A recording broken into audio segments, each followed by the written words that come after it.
Arab countries have been trying to use their influence to get Tehran to dial down the temperature. The Jordanian foreign minister visited Tehran yesterday for the first time in 9 years. The US ally has said it will shoot down any missiles that enter its airspace. Egypt has reportedly told Iran it will not be part of any defensive coalition to protect Israel. We're using back channels to try and convince the Iranians to moderate their response. Well, joining me now, Dalia Ziada is an Egyptian scholar and senior fellow at the Jerusalem Center for Foreign Affairs. Thank you very much for being with us, Dalia. Good to see you again. So do the Iranians listen to Egypt? Will they take into account Cairo's concerns? Thank you, Laura. Always a pleasure to be with you. It's very concerning, the statements that came out from Egypt, or the reports that came out about Egypt not willing to cooperate in any defense measures against Iran, because it seems like the Egyptian government is still not aware that Israel's security has very much to do with Egypt's security, and they are very interdependent. It seems also that it's not only the case of Egypt, but other Arab countries also seem to be more aligning to the axis of evil in comparison to aligning to Israel and the Western axis.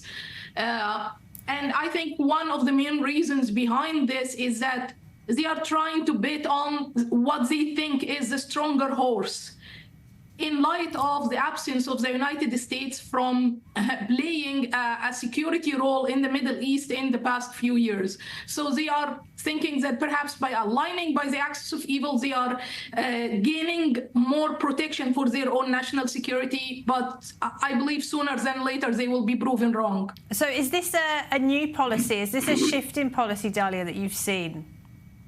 It's not a shift in policy if we look at all the flawed policies that the Egyptian government has taken recently in terms of the war in Gaza.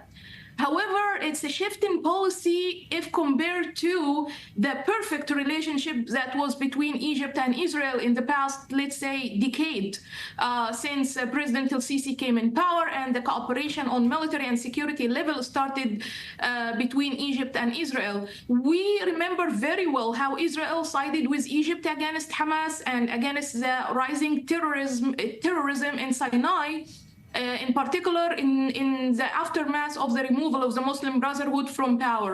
Actually, the fact last week, over the weekend, I believe, there was a meeting between a security delegation from Israel and the Egyptian security authorities, and they discussed Israel control on the Philadelphia corridor. And surprisingly, Egypt once again was standing against this.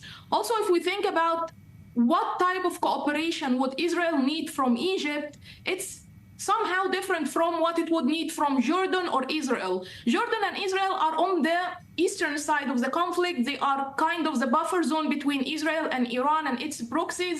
So their role is more efficient in terms of protecting their skies against Iranian missiles. And it also has very much to do with their own national security, defending their own national security.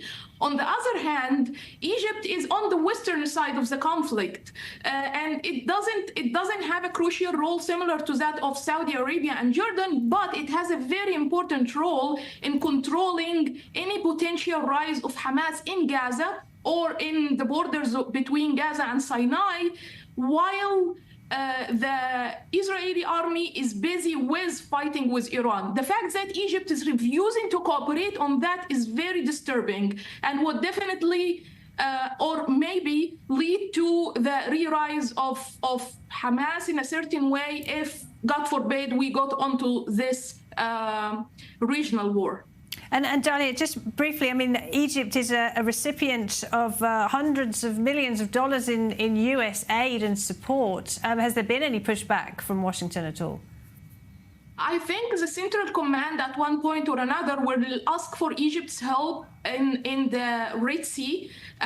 In case we got into regional war, of course, the Houthis will be activated to operate against Israel, and the Red Sea will turn into a piece of hell. At that time, Egypt should be, it actually must be obliged somehow to contribute to protecting the Middle East, opening the space for opening its skies and its land and its seaports to the Central Command to operate in these areas so it can defend Egypt's national national security, Israel's national security, and also regional security against Iran-sponsored proxies in the Red Sea like the Houthis or even against Hezbollah. Dalia, thank you very much. Dalia Ziada there. Thank you.